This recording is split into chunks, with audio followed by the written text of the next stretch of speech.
Are you guys curious how 3 undergraduate biotechnologists spent their 6-week-long laboratory practice at 3 different locations from 3 different perspectives? I'm about to show you.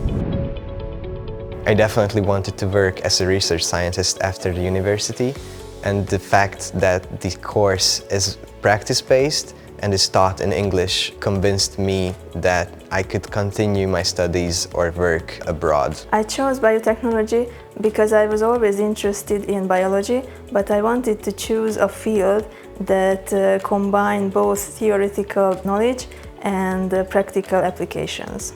Unfortunately, I lost my father at the age of 9 in liver cancer. At the moment I saw the option of biotechnology, I quickly changed my mindset from medicine to biotech, which will give me a more specific understanding of the science of cancer.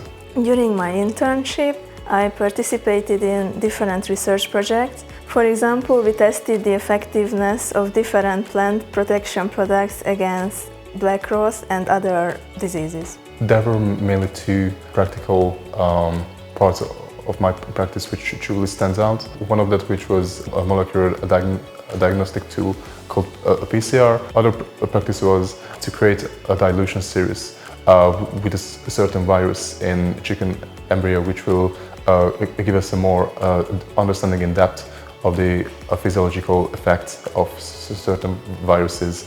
SoftFlow focuses mainly on molecular biology, flow cytometry, and food analytics. During my professional practice, I could participate in several assay development projects in their execution and also their preparing. They did a great effort to show me the other aspects of the work here in SoftFlow. Your 6-week-long internship will teach you how to solve problems with your understanding, with your knowledge that you gained, and it will give you a broad understanding in life and in biotechnology. I was relatively lucky with my internship at SoftFlow because representatives came to teach us industrial biotechnology, so I just had to get in contact with the teacher responsible for our course. Thanks to this internship, I gained deeper knowledge about plant protection and plant physiology, and also I could practice my laboratory skills more. I think the biggest challenge was getting used to the new environment. Before that, I never had to come into the laboratory every day. But by time, you get the hang of it, and also with a great team, everything is much easier. I would say that there were not many challenges that I actually needed to handle beside the fact that you need to truly communicate with people and connect with people early on your, let's say, first week.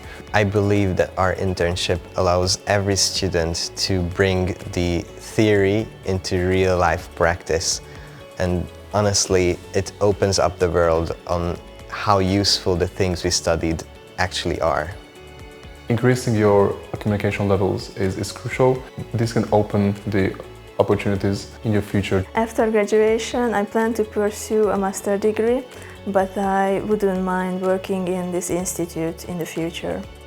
My internship at SoftFlow helped my attention to detail, my teamwork, and my ability to see the bigger picture, as well as I gained a lot of insight into flow cytometry. I'm mainly interested in research and development, especially in genetics and sustainable agriculture.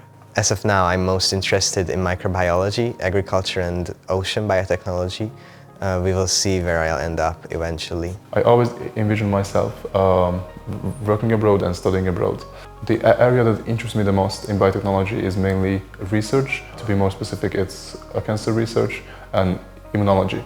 During my internship at SoftFlow, I learned to stay curious and take advantage of every possibility that allows me to gain a bigger insight into that vast field of science. I realized that I definitely want to work in research, and regarding the work itself, I learned that both laboratory work and field experiments are equally important for a successful experiment. What I learned about myself is the fact that I can pretty quick adjust to an unknown environment and to people's needs, the way they work and the way they talk, which is, I think, is a true skill. I would advise other students to choose internship that aligns with their interest, because this will keep them motivated. They shouldn't be afraid to step out of their comfort zone. My main advice would be to all of you to be brave and to not be afraid of the unknown. My advice is to stay open-minded and don't be afraid. Wherever you go, they will know that you're just starting out and they will help you.